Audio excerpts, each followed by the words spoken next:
lain. Sekarang saya ingin membahas fikih tentang rumah tangga. Sebenarnya sih ini dikarenakan ada yang bertanya sih. Jadi pengen saya jawab dari pertanyaan yang bertanya nih kepada saya. Gitu. Pertanyaannya sih, boleh nggak sih katanya menelan air susu? Sebetulnya sih sepertinya itu udah tahu kok ya jawabannya. Tapi ada kok di dalam referensi kitabnya. Jadi kan begini ya, di dalam berhubungan suami dan juga istri untuk mencapai suatu untuk mencapai suatu kepuasan gitu ya. Suami istri itu misalkan melakukan berbagai gaya kan ya, melakukan berbagai variasi agar enggak jenuh, agar enggak bosen, apalagi kalau yang udah rumah tangganya yang udah 30 tahun gitu ya.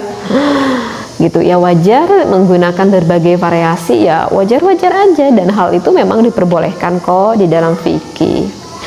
Sehingga suaminya itu sampai senang banget kalau bahasanya ya, ngenyot itu bahasanya mengulum kali ya. Misalkan mengulum maaf gitu ya, misalkan mengulum puting sang istrinya. Misalkan sang istrinya itu lagi menyusui nih gitu ya, lagi punya dede bayi, sampai sang suaminya itu seneng kalau misalkan menghisap atau sampai tertelan air susunya gitu. Nah, yang menjadikan pertanyaannya itu adalah, apakah diperbolehkan kelakuan suami kayak gini nih? Diperbolehkan enggak? Dan apakah ketika air susunya itu tertelan, apakah menjadikan mahram suami dengan istrinya tersebut? Nah, ini pertanyaannya seperti itu. Maka baik, sekarang saya bawa kitab Fatawi ya, karangan Syekh Wahbatuz Zuhaili. Mas, saya banyak ya menerangkan kitab karangan Syekh Wahbatuz Zuhaili. Maka di sini referensinya adalah, baik, bismillah dulu ya. Bismillahirrahmanirrahim. Bismillah, alhamdulillah, wassalatu wassalamu ala rasulillah. Fala ibrota, dan tidak dihitung liridha'il kabiri, menyusui orang dewasa. Berarti menyusui orang dewasa siapa? Suaminya ya.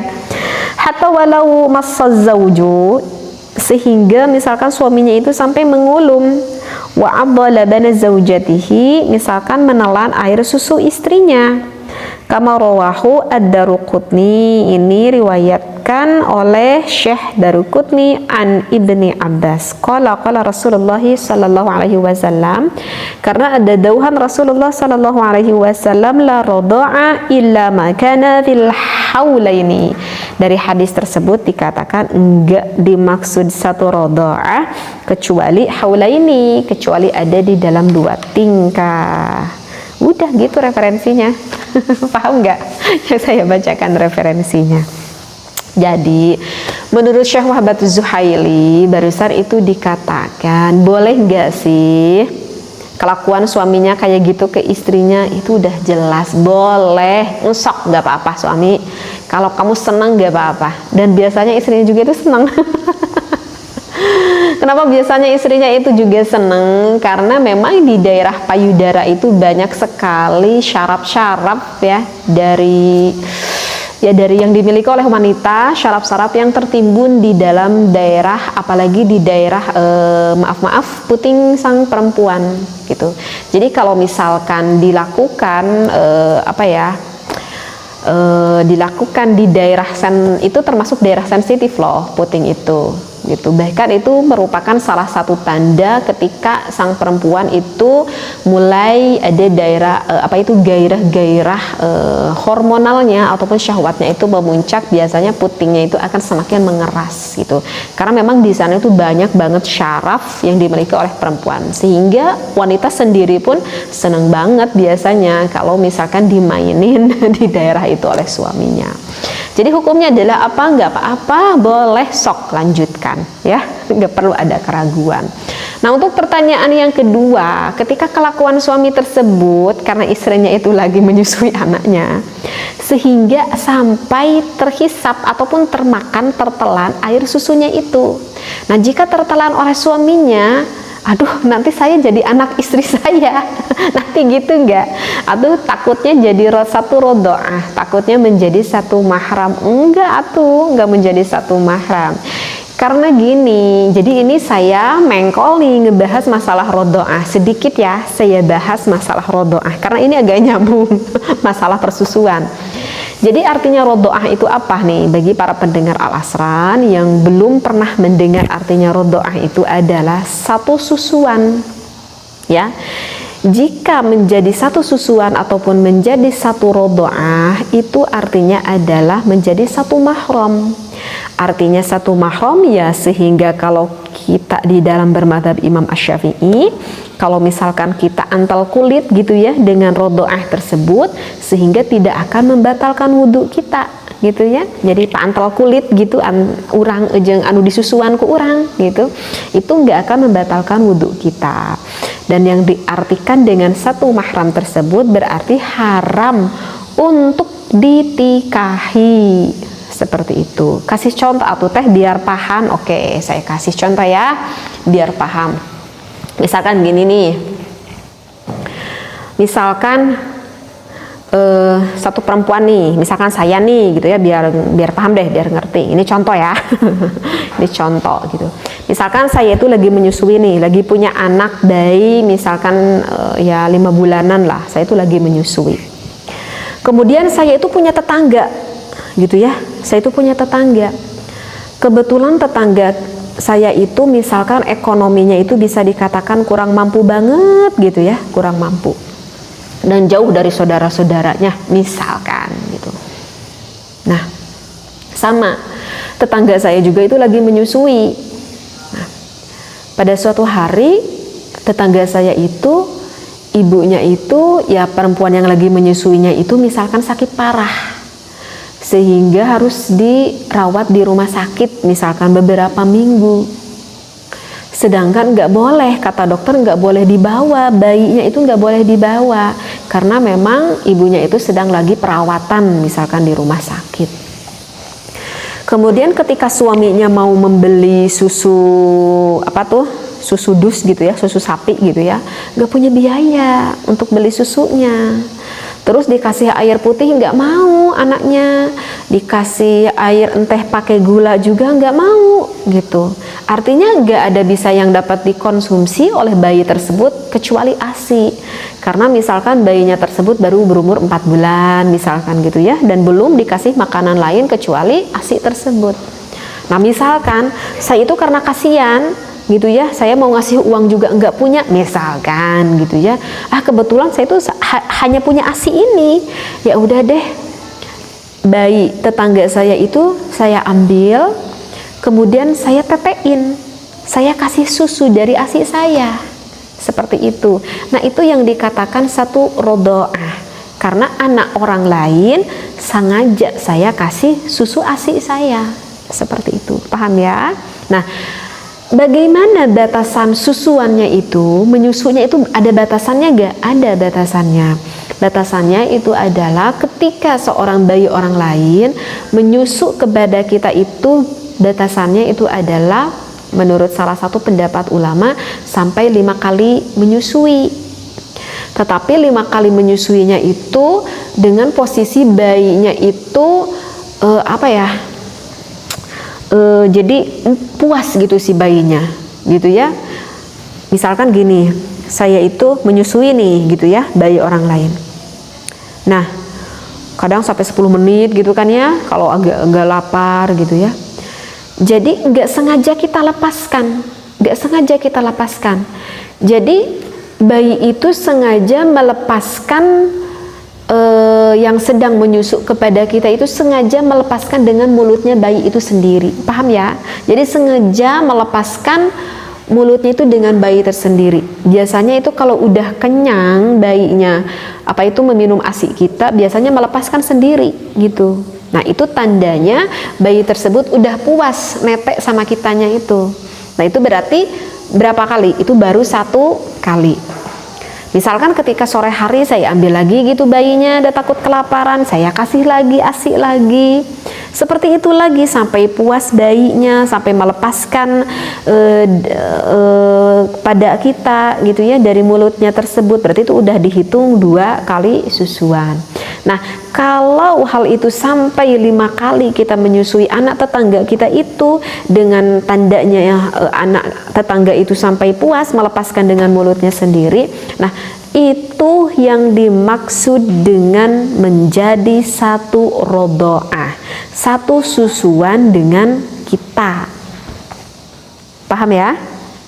Dan untuk tingkah yang kedua, barusan kan kata Rasulullah fil haulaini, 2 tingkah. Tingkah yang pertama itu, dan tingkah yang kedua ataupun syarat yang kedua itu adalah dibatasi anak bayi yang berumur sampai 2 tahun pas menurut hitungan tahun Hijriyah, bukan menurut tahun Masehi. Jadi tahun Hijriah itu tahun Islam, yang dihitungnya itu Rajab, Mulud, Ramadan, Syawal gitu ya. Seperti itu. Jadi kalau misalkan bayinya tersebut ataupun anak kecilnya tersebut umurnya udah 2 tahun setengah, itu enggak termasuk rodoah. Jadi yang termasuk rodoah itu dari bayi tersebut lahir sampai batasan umur 2 tahun pas menurut hitungan Hijriyah. Paham ya? Jadi kelakuan suami tadi kepada istrinya itu akan menjadikan satu rodoah enggak? Ya udah, bisa kita jawab ya enggak. Kan suami kitanya udah lebih dari 2 tahun kan. Suami kitanya berapa tahun coba? 30 tahun, 40 tahun nih kelakuan suami kita. Ya enggak, jadi enggak khawatir. Jadi kalaupun terminum oleh suaminya, air ASI milik istrinya itu enggak akan menjadikan satu rodoah. Paham di sini ya? Baik. Nah, kembali lagi ya. Ini jadi agak tanggung deh, pengen saya agak terangin lagi sedikit. Jadi itu yang dikatakan oleh Rasulullah fil haulaini, 2 tingkah itu adalah yang tadi batasannya 5 kali kenyotan, 5 kali sedotan dari bayi tersebut sampai puas.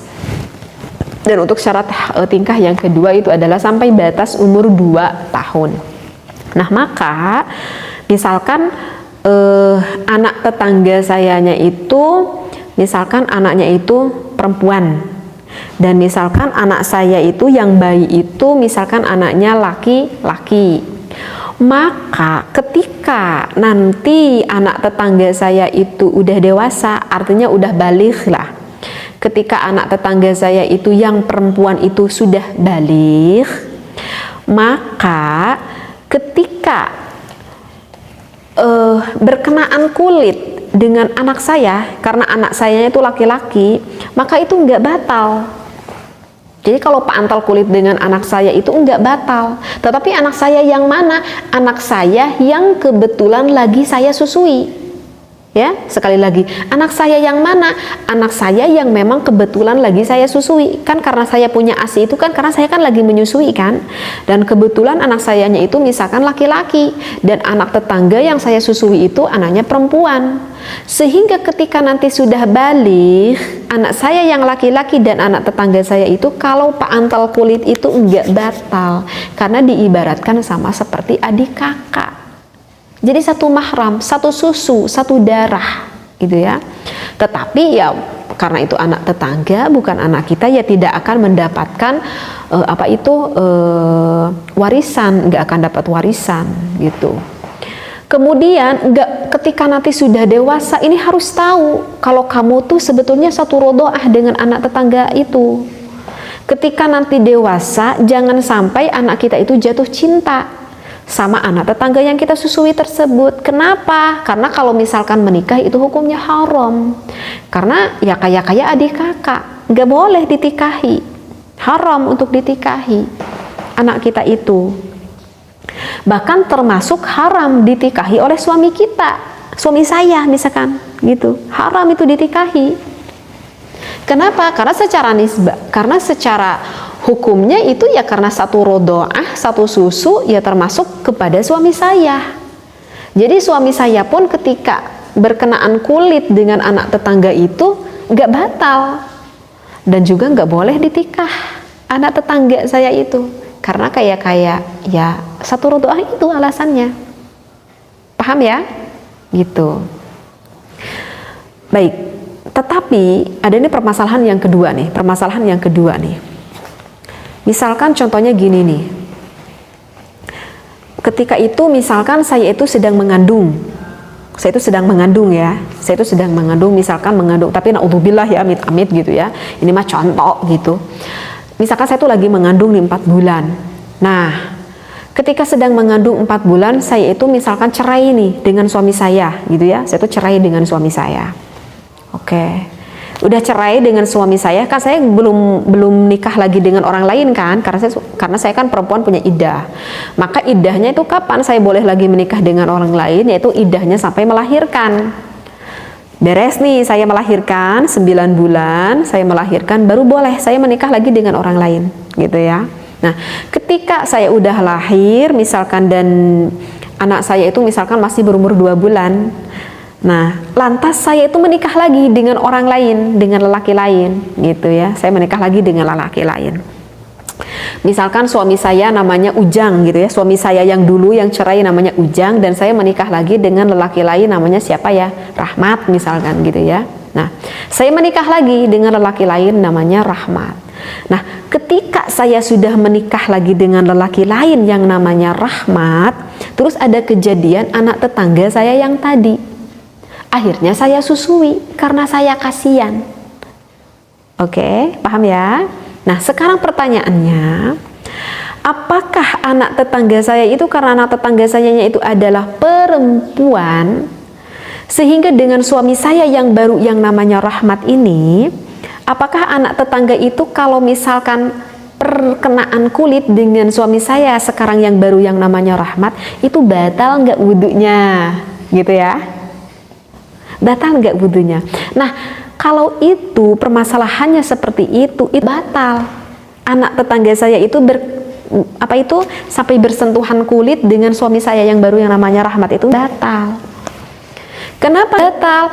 Karena saya mempunyai ASI itu dikarenakan saya punya anak, dan anaknya itu bukan anak Rahmat, tetapi anak siapa? Anak yang tadi, suami saya yang pertama, yang namanya siapa? Ujang. Paham ya? Berarti anak tetangga saya itu yang bisa menjadikan satu mahram karena rodoah itu bukan dengan Bapak Rahmat, tetapi dengan Bapak siapa? Nah, pinter, dengan Bapak Ujang. Berarti kalau misalkan nanti Bapak Rahmat mau menikahi anak tetangga saya itu, apakah boleh? Boleh, itu mah. Yang enggak diperbolehkan menikah dengan siapa? Berarti dengan Bapak Ujang. Paham nggak? Kalau nggak paham, diputar lagi videonya ya sampai paham. Insya Allah nanti dipahami. Begitu ya. Jadi saya nerangin masalah rodoah ini. Sebetulnya ini ada juga sedikit sih ya, masalah rodoah. Keingetan gitu, karena pertanyaan kan itu nyambungnya dengan rodoah. Apakah nanti termasuk rodoah atau tidak? Jadi sekali lagi dari ini ya bisa kita tarik kesimpulan, apakah kelakuan suami kita itu yang seneng banget netek sama ya milik Pak Yudara, milik kita itu, apakah diperbolehkan? Boleh, sok lakukan. Kalau misalkan terhisap, terminum ASI-nya itu diperbolehkan, diperbolehkan. Enggak apa-apa. Jangan merasa khawatir takut menjadi rodoah. Enggak atuh ya. Itu alasannya yang udah saya jelaskan. Kata Rasulullah fil haula ini, syaratnya rodoah itu ada 2 tingkah yang barusan saya jelaskan. Oke. Menambah wawasan ya bagi kita setiap harinya ya. Mudah-mudahan apa yang selalu saya sampaikan setiap harinya selalu mendapatkan tambahan ilmu bagi kita, tentunya menjadikan ilmu yang bermanfaat, dan tentunya semakin bertambah pahala ngaji kita. Wallahu a'lam. Oh ya, bagi para pendengar semuanya yang ingin belajar mengaji Al-Quran ya, bisa dicek channel ngaji bersama Teteh ya. Wallahu a'lam, wabillahi taufiq wal hidayah. Wassalamualaikum warahmatullahi wabarakatuh.